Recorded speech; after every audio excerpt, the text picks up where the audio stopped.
Assalamualaikum. Perkenalkan, saya Ditya Bima, pengampu mata pelajaran PPKN SMA Negeri 1 Pucung, Kabupaten Tegal. Video ini bab pertama untuk materi kelas 10, yaitu nilai-nilai Pancasila dalam kerangka praktek penyelenggaraan negara. Di pokok bahasan yang pertama, kita akan belajar tentang sistem pembagian kekuasaan di Indonesia. Apa saja macam kekuasaan yang ada di Indonesia atau yang diterapkan di Indonesia. Silakan kalian simak video materi ini. Yang pertama, sebelum kita masuk dalam macam kekuasaan, kita harus ketahui dulu apa sih itu kekuasaan, dasarnya kan harus tahu dulu. Kekuasaan itu dapat kita artikan sebagai kemampuan seseorang untuk mempengaruhi orang lain supaya melakukan apa yang dikehendaki atau yang diperintahkan, itu mempengaruhi. Pengertian kekuasaan di sini adalah mempengaruhi orang lain supaya melakukan apa yang dikehendaki atau diperintahkan. Ada contohnya ketika kalian sedang menonton televisi, tiba-tiba orang tua kalian menyuruh untuk belajar, itu kan berarti mempengaruhi. Kemudian kita masuk pada macam yang pertama. Ada dua tokoh di sini yang mengemukakan. Yang pertama adalah John Locke. John Locke mengemukakan macam kekuasaan ada 3: legislatif, eksekutif, dan federatif.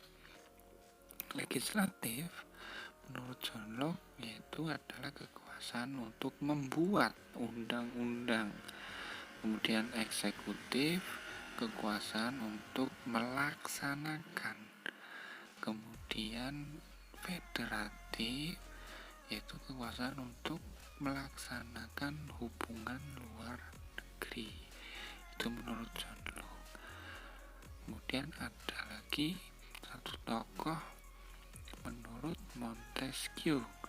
Montesquieu mengemukakan sama 3 macam kekuasaan. Yang pertama, legislatif, yaitu kekuasaan untuk membuat undang-undang. Kemudian eksekutif, yaitu kekuasaan untuk melaksanakan undang-undang. Kemudian ini bedanya dengan John Locke tadi. Kekuasaan yang ketiga menurut Montesquieu adalah kekuasaan yudikatif, yaitu kekuasaan untuk mempertahankan undang-undang, termasuk mengadili setiap pelanggaran terhadap undang-undang. Ini pendapat yang dikemukakan oleh Montesquieu ini merupakan penyempurnaan dari pendapat tokoh yang pertama tadi, John Locke. Kekuasaan federatif oleh Montesquieu dimasukkan ke dalam kekuasaan eksekutif, jadi sudah ada di eksekutif. Kemudian fungsi mengadili dijadikan kekuasaan yang berdiri sendiri. Ketiga kekuasaan tersebut dilaksanakan oleh lembaga-lembaga yang berbeda yang sifatnya terpisah. Itu menurut Montesquieu. Lembaga-lembaganya nanti akan kita bahas lebih lanjut di materi berikutnya. Apa saja yang ada di eksekutif, apa saja yang ada di legislatif, ya ada lembaga apa saja yang ada di yudikatif, ya. Kemudian tugas kalian setelah ini adalah coba, ya, setelah kalian tahu apa itu kekuasaan, macam kekuasaan menurut John Locke, menurut Montesquieu, ya, silakan kalian kemukakan pendapat kalian pribadi masing-masing individu mengenai seberapa pentingnya kekuasaan pada sebuah negara, ya. Kemudian apa jadinya apabila sebuah negara itu tidak memiliki kekuasaan. Nah, coba kalian simpulkan itu, kemudian nanti tugasnya dikirim ke kelas Google masing-masing, ya. Sekian video kali ini.